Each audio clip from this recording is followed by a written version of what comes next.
29.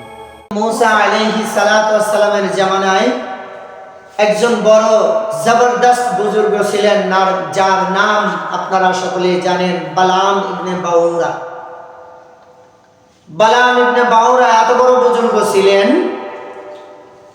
এত বড় আবেদ ছিলেন যে সে সামান্য কোনো বিষয়ে আল্লাহ তাআলার কাছে আরজি করার সাথে সাথে, অর্থাৎ দোয়া করার সাথে সাথেই আল্লাহ তাআলা তার দোয়া কবুল করতেন এবং কবুল করে নিতেন, আর সেই ফল আল্লাহ তাআলার সাথে সাথে দেখায় দিতেন।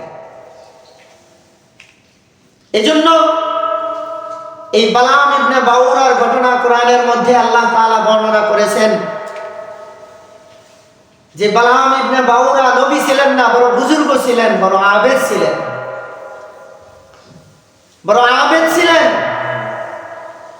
কিন্তু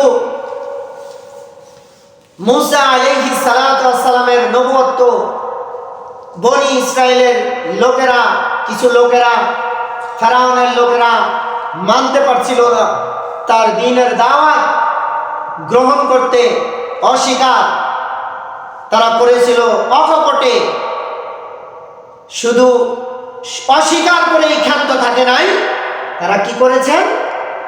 হযরতে মুসা আলাইহিস সালাতু ওয়াস সালামকে বিভিন্ন ভাবে ধ্বংস করবার জন্য, হেয় করবার জন্য, অপমানিত করবার জন্য চক্রান্ত করেছে। শুধু মুসা আলাইহিস সালাতু ওয়াস সালামকে নয়, যত নবী আল্লাহ তাআলা জমিনে পাঠাইছেন সকল নবীদেরকেই ওই কওমের এক শ্রেণীর লোকেরা ওই নবীদেরকে, আল্লাহ প্রেরিত পয়গম্বরদেরকে হেয় করবার জন্য, অপমানিত করবার জন্য, লাঞ্ছিত করবার জন্য তারা চেষ্টা করে গেছেন মৃত্যুর আগ পর্যন্ত। তেমনি ভাবে হযরত মুসা আলাইহিস সালাতু ওয়াস সালামের জামানায় বালাম ইবনে বাউরা বড় বুজুর্গ ছিলেন। এই বনি ইসরায়েলের এক গ্রুপ, ওনারা চিন্তা করে দেখলো যে এই বালাম ইবনে বাউরা বড় বুজুর্গ, বড় আবেদ, এবং তার দোয়া আল্লাহ তাআলা সরাসরি কবুল করেন। আমরা তার কাছে যাইয়া মুসা আলাইহিস সালাতু ওয়াস সালামের বিরুদ্ধে দোয়া করবার জন্য তার কাছে চলে গেছেন। তার কাছে যাওয়া, তার কাছে সুপারিশ করছেন যে আপনি এই জামানার যে নবী মুসা আলাইহিস সালাম, মুসার সম্পর্কে বিরুদ্ধে দোয়া করবেন, বদদোয়া করবেন।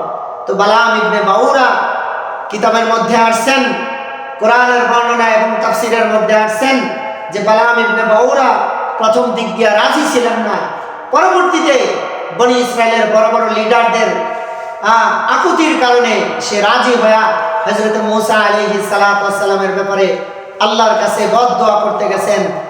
আর তাফসীরের মধ্যে আসছে যখনই এটা করতে গেছেন, নবীর বিরুদ্ধে দোয়া করতে গেছেন, আল্লাহ তাআলা বালাম ইবনে বাউরার কি করছেন? এই জিহ্বাকে ভিতর থেকে বের করে দিয়েছেন, সামনে বড় বের করে দিয়েছেন। কিতাবের মধ্যে আসছেন যে তার জিহ্বাটা কুকুরের মতো, কুকুরের জিহ্বা যেমন বের হয়ে থাকে, হাসসাইতে থাকে, নিঃশ্বাস নিতে থাকে, কেমন যেন সবসময় একটা পেরেশানির মধ্যে থাকে।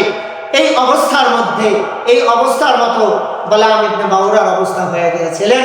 কেন হয়েছিলেন? নবীর বিরুদ্ধে দোয়া করতে গেছিলেন, নবীর কওমের বনি ইসরায়েলের পক্ষ নিয়ে নবীর বিরুদ্ধে বদদোয়া করতে গেছিলেন। এজন্য আল্লাহ সরাসরি আযাব দিয়া তাকে ধ্বংস করছে।